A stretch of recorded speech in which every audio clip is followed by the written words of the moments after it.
हे hi friends, कशा आहात तुम्ही सर्वजण? आय होप की तुम्ही सर्वजण खूप छान आणि मजेत असताल.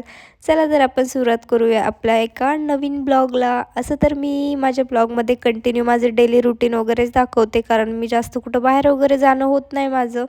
त्यामुळे तुम्हाला सारखं बोरिंग तेच तेच पाहावं लागतं. बट मी असा विचार केला की आज काहीतरी वेगळं दाखवण्यासारखं आहे, तर मी ते छोटे छोटे क्लिप्स ॲड करून तुम्हाला दाखवू शकते की या क्रिसमस वगैरे आम्ही कसं सेलिब्रेट केलं. तर मी आज दाखवणार आहे माझ्या ऑफिसमधलं क्रिसमस सेलिब्रेशन कसं झालं. तर तुम्हाला इकडे दिसत असेल एका बाउलमध्ये आम्ही चिट्ट्या चिट्ट्या केल्यात. तर त्यामध्ये आम्ही आमच्या जे पण म्हणजे ऑफिसचे कलिग्स वगैरे आहोत त्यांचे नाव लिहिलेले, आणि त्यामध्ये आम्ही असं ठरवलेलं की सिक्रेट सांता खेळायचा. ज्यांचे पण नाव येणार ज्यांना त्यांना सरप्राईज गिफ्ट द्यायचं. तर असं ठरवलेलं, आणि मग ज्यांना पण नाव आलेलं असं तर आम्ही 8 दिवस आधीच प्लॅनिंग केलेला. ज्यांचं नाव आलं त्यांनी त्यांच्यासाठी गिफ्ट्स आणले होते, आणि खरंच सगळ्यांनी खूप छान म्हणजे सुंदर असे गिफ्ट्स आणले होते एक दुसऱ्याला. कोणीच असं नव्हतं की आणलं वगैरे नाही. खूप छान आणलेलं, आणि सगळे एकदम मिळून खेळले वगैरे, मस्त गेम्स वगैरे, त्यामुळं खूप जास्त छान वाटत होतं.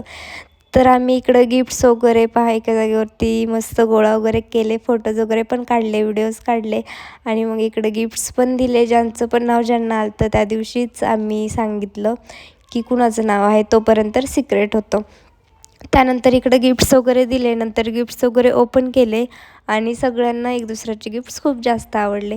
त्यानंतर गिफ्ट्स वगैरे ओपन करून झाले म्हणजे सेलिब्रेशन झालं, आणि आम्ही छोटंसं डेकोरेट पण केलेलं. त्यानंतर आम्ही इकडे गेमला स्टार्ट केलेला, आणि भाई हा गेम पाहून आहे ना मला तर खूप जास्त खेळताना काही वाटलं नाही, पण नंतर एवढे पाय दुखले ना दुसऱ्या दिवशी सांगायचं नाही. ही बॉटल म्हणजे हे एवढीशी बॉटल दिसत होती पण भरपूर हार्ड होते, हिने पार माणसाचे पाय मोडवले. जाऊ द्या. त्यानंतर आम्ही हा पण गेम खेळला. त्यानंतर आम्ही दुसरा पण गेम खेळला, एक ते तळ्यात मळ्यात, जसं की ते लहानपणी खेळलं जायचं म्हणजे आम्ही लहानपणीच खेळायलो जेव्हा की शाळेत असताना. त्यानंतर ते चिमणी उड कावळा उड ही गेम पण आम्ही लहानपणीच खेळलेलो शाळेत, आणि आत्ताच खेळलो त्यानंतर. आणि खरंच खूप जास्त मज्जा आली, कारण एकदम सोपे होते आणि जास्त काही अवघड पण नव्हतं, पण त्या गेम्समध्येच खूप जास्त मज्जा आली. त्यानंतर गेम्स वगैरे खेळलो, खूप मस्ती केली. आणि तुम्हाला इकडे दिसत असेल, भाई खरं सांगते मी एका पण गेममध्ये जिंकलेच नाही, कारण मला माहीत होतं मी नाही जिंकणार आहे एवढं गोंधळमध्ये. आणि दुसरी गोष्ट म्हणजे मी इकडं आऊट पण झालेली तिन्ही गेममध्ये, ॲटलिस्ट मी 2-2 वेळा तरी आऊट झाले असेल. पण मी असं समजायचे कॅमेरा चालू आहे, कुणी काय पाहिलं नाही, मी पुन्हा जाऊन जागेवरती थांबायचे, उभं राहायचे.